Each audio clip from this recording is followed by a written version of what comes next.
لا ساڵی 2007ەوە لە عراق پرۆژە یاسای نەوت و گاز ڕەشنووسەکەی ئامادە کراوە. ساڵی 2011 گفتوگۆیەکی کورتی لەبارەوە کراوە، بەڵام تا ئێستا لە پەرلەمانی عراق بە شێوەیەکی جدی نەخراوەتە دەنگدانەوە، کاری لەسەر نەکراوە. هەرێمی کوردستان تێبینی تایبەتی خۆی هەیە، بڕیارە سبەی شاندێکی هەرێم سەردانی بەغدا بکات بۆ کۆمەڵێک بابەت کە یەکێک لەوانە پرۆژە یاسای نەوت و گاز دەبێت. زیاتر قسە دەکەم میوانەکەم بەڕێز دکتۆر سەباح سوبحی ئەندامی لیژنەی نەوت و گازە لە پەرلەمانی عراق لە بەغداوە لەگەڵمە. دکتۆر ئەم کاتت باش، بڕیارە کە سبەی شاندی حکوومەت هەرێمی کوردستان بێتە بەغدا. یەکێک لەو بابەتانە کە قسەی لەسەر دەکرێت یاسای نەوت و گازە، پرۆژە یاسای نەوت و گاز بەکوێ گەیشتووە؟ لەگەڵ حکوومەتی بەغدا لە ڕێککەوتن نزیکن؟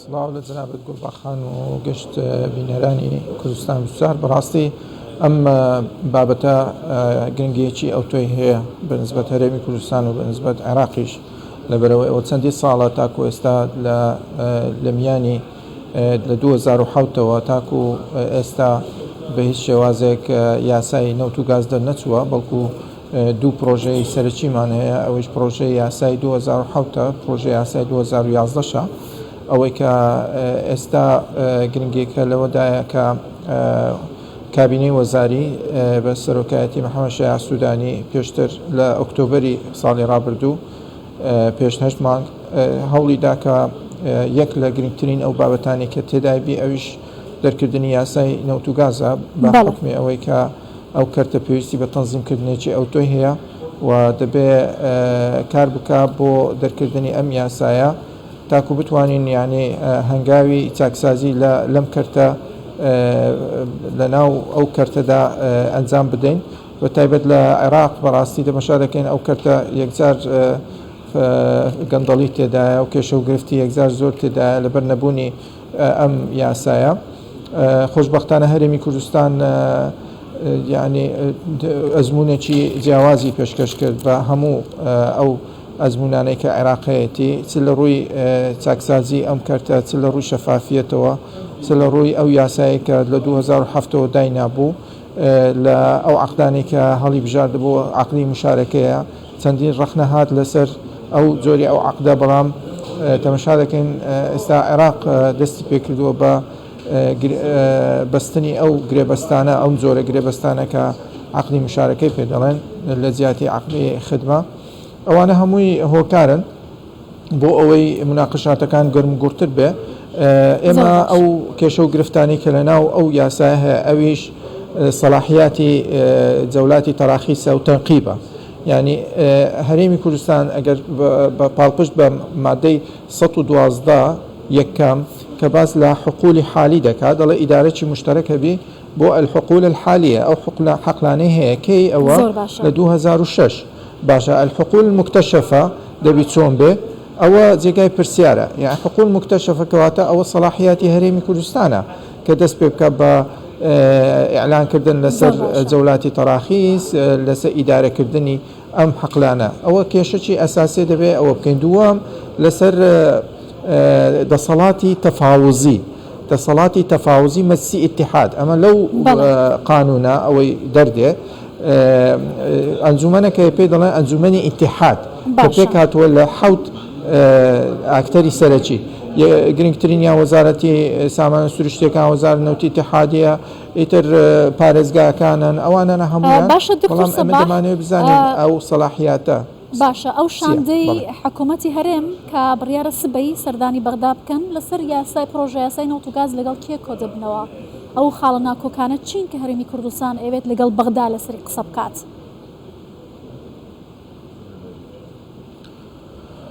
خۆی چەندین قۆناغی بەخۆ گرتووە ئەم یاسایە.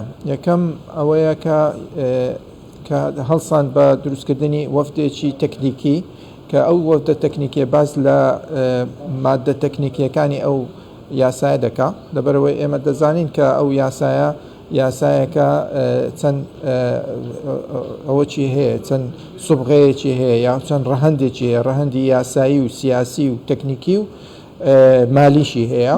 ئەو چار ڕەهەندانەی هەیە. طبعا وفد لەگەڵ وەزارەتی نەوتی عێراقی دادەنیشێ بۆ ئەوەی گفتوگۆ بکات لەسەر ئەو خاڵە تەکنیکیانەی کە ماوە. و گرنگترین ئەو داواکاریانەی وەفدیش هەرچەندە ئەمن یعنی ناتوانم لە جیاتی وان قسە بکەم بەڵام لە نزیکەوە ئاگدارم کە داواکاری ئەوەیان کردووە کە ڕەشنووسی یاسای نەوت و گاز پێکەوە بنووسرێ نەک ئەوە تا ڕەشنووسێک پێشکەش بکرێ وەکو ئەوەی ئێستا بڵێن فەرمونون تێبینیەکانتان چی دەگەڕێمەوە سەر بابەتی قسەکردن لەسەر پرۆژە یاسای نەوت و گاز کە لە پەرلەمانی عێراق بڕیارە خوێندنەوەی بۆ بکرێت شاندی حکوومەت یاریمی کوردستان چێتە بەغدا سبەی میوانەکەم دکتۆر سەباح سوبحی لەگەڵمە لە بەغداوە دکتۆر داوای لێبوردنەکەم کە ماوەیە ڕامگرتی بەڵام پرسیارەکەم ئەوە بوو سەبارەت بە پرۆژە یاسای نەوت و گاز بڕیار بوو کە حکوومەت عێراق چەند لیژنێک پێک بهێنێت پێما بێ 3 لیژنە بێت لەلایەنە جیاوازەکان شیعە سونە کورد بۆی کە لەسەر و بابەتە قسە بکەن کارەکانی لیژنەکە بەکوێ گەیشتووە بە دیاریکراوی لیژنەکە دەستی بەکار کردووە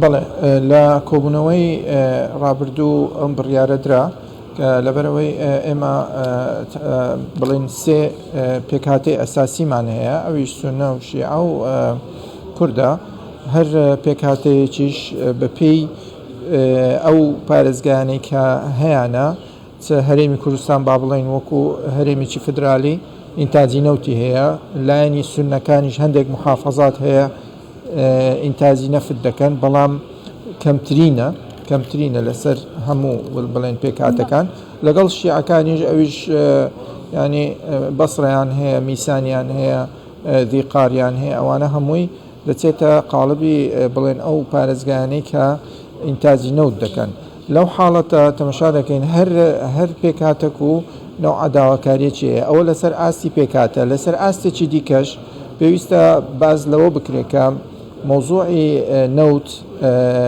نەک تەنها هەرێمی کوردستانە بەڵکو ئەو پارێزگایانەش دەکرێتەوە کە ئینتاجی نەوت دەکەن یعنی دوو لایەنە بابەتەکە ئەگەر لێچ بدەینەوە هەر یەک لەم لایەنانە داواکاری خۆی هەیە بەڵام چێ حەکەمە مەرجعیەی دەستوری دەستور بەپێی ئەم خاڵانەی کە باس کراوە لە مادەی 111 و 112 دەبێت ببێتە دروشمێک بەڵام ئێمە کێشەکمان هەیە لەسەر چۆنیەتی تەفسیرکردنی ئەو مادە دەستوریانە هەر یەکە و هەر لایەنێک و بە شێوازێک تەفسیر دەکات بە پێی بەرژەوەندی خۆی بڵێ بەڕێز دکتۆر سەباح سوبحی ئەندامی لیژنەی نەوت و گاز لە پەرلەمانی عێراق زۆر سپاس لە بەغداوە لەگەڵمان بووی